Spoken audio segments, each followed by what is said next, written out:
Hello guys, today we're gonna see how to transfer money from Yono SBI to international account. The first step we need to do is really easy.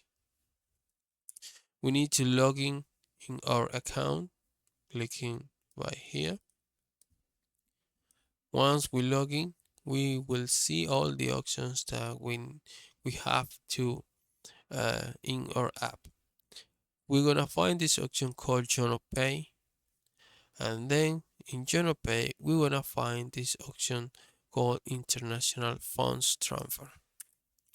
Once we open this option, we need to find or add a contact to send the money. We need to click in this button, add contact, and then we're gonna click this confirmation button and we're gonna click proceed. Right here, the app will ask us for a internet banking profile password.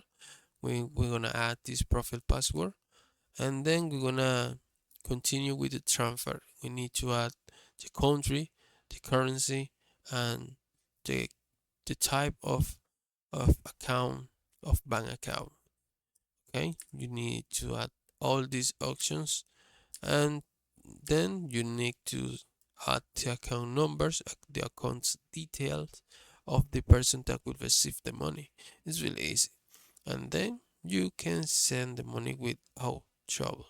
It's really easy. I hope this video was helpful. Please comment and subscribe.